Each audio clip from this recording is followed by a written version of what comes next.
adventure in Pipeman on W4CY Radio.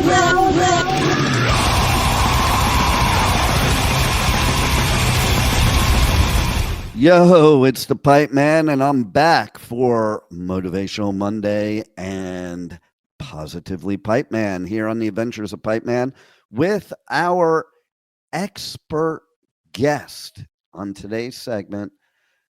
Let's welcome Michael Barbarita. How are you, Dane? I'm doing great. I'm doing great.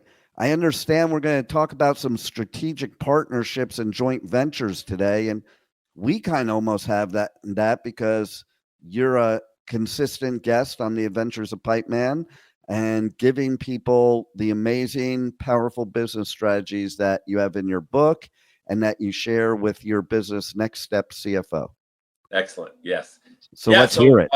Yeah, sure. So strategic partnerships and joint ventures is a highly neglected area because people have a tendency to be embarrassed about asking about how to form partnerships. And if they actually do ask on how to go about to form partnerships, it fizzles. Many times they'll say, you know, we'd be great working together and doing this type of thing, and it stops basically right there. And the key to really developing these relationships is to have frequent meetings and have both people being committed to doing something that moves the partnership forward. That's the missing link in a lot of these, because normally it's just conversation. And sometimes even both sides get excited about it, but it still fizzles out there because, you know, no one wants to actually do the work or take the initiative to jot down what needs to happen for that partnership to really materialize. And a lot of people also find it difficult to recognize who would be a strategic partner. And one of the best ways to do it is who purchases your product before and then who purchases your product after. That's the best way to formulate who in fact could be a strategic partner. But also, you know, generally who sells to the same customers. For example, in my business, CPAs sell to the same customers that I sell to.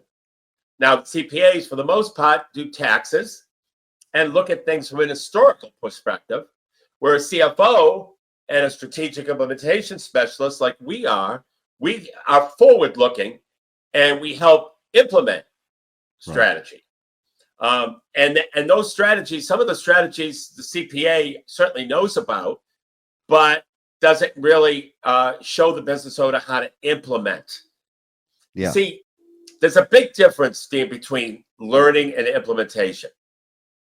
You know, Google can give you all the learning, and AI, you'll know everything. You can find anything there in terms of learning. It's actually implementing the strategies, or and implementing these things to be able to progress your business. And that's really the key. And with strategic partnerships and joint ventures, what we suggest to our clients, because we feel strongly in the development of them and the implementation of them, is that they take the lead in coming up with the plan and divvying up the responsibility between themselves and their partner. Because if the partner doesn't get involved in it, and if one side does all the work, it fizzles again. So when both sides are doing the work and both sides are invested, it works. It works really, really well because you sell it to the same base. You do it different products, but you sell it to the same base. Yeah. And it really works extremely well. I think some people also are hesitant to do it because they hold on to their business with a very protective hold, and they're worried about these people that they're partnering with are going to be, competition.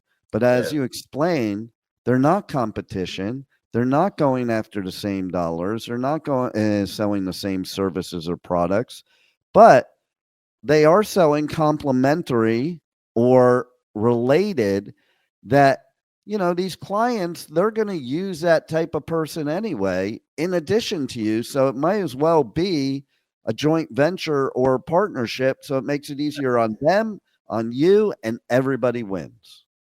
Right. And, like in my business, a CPA is perfect because number one, we're definitely working with the same customer and our client. And so when there's problems from a tax standpoint, I go right to that CPA and we work. Sometimes we're on the same meeting. Many times we're on the same meeting with them. I'm explaining where the business is from a forecasting and strategical standpoint, and they're telling us what types of tax strategies that we should think about as we move forward. And it's all forward, and that part is forward looking with the tax planning. Getting the CPA involved in the tax planning. So that works. That really works famously. And the other thing that's happening in the marketplace, Dean, is with CPAs is that the average age of a CPA is pretty old right now. And this new generation is not majoring in accounting in college anymore because the hours are bad. Okay. And this generation doesn't want to work a lot of hours. And being a CPA, as you know, during the tax season is longer than just March, February, March, and April. Yeah. Extensions. It goes into July, August, September, October, for tax preparation. So it's a more significant period of time than just those two. And so the hours become real difficult. And because of that, there's less people that are getting into tax preparation. And so there's a prediction out there that 75% of the CPA firms that are out there right now will be gone at some level. I believe that wholeheartedly, and I'll tell you why, because I majored in accounting originally and pre-med in college. And then I changed to business because the accounting was way too narrow. But also, while I was going to college, I was a financial planner. And I remember so clearly going on a client meeting with a CPA to do a financial needs analysis of their portfolio.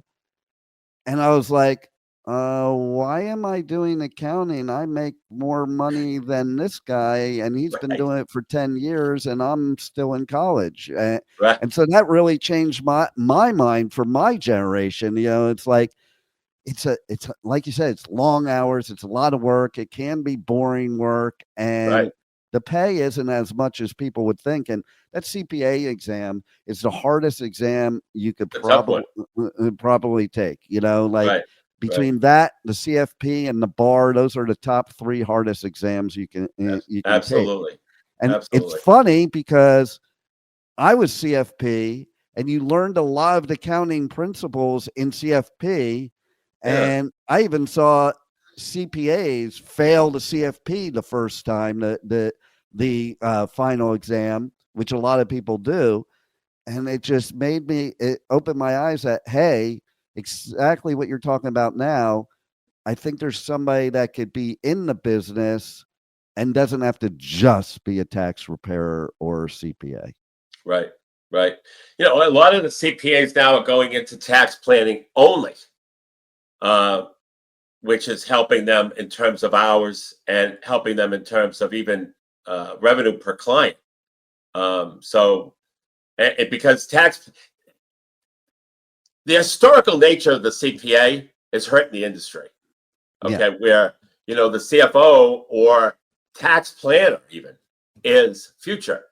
It's forward looking. Well, it's funny you should say that, because one of the segments in CFP is tax planning. So I used to partner with CPAs because they were a great center of influence. And CPAs always wanted to get involved in the investment side, but they weren't licensed to do so, nor did they understand it. So that's why they would partner with people like me. Interesting. Yeah. And so a quick example of a strategic partnership that has a long chain is something like I call it the wedding mafia.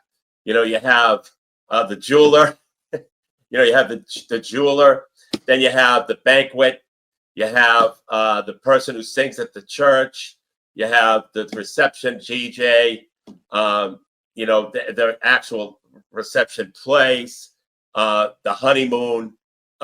So you could that's just perfect because there's referrals up and down the line all the time. That works incredibly well. But putting that together takes time and effort and energy from everyone in the chain. Yeah, totally.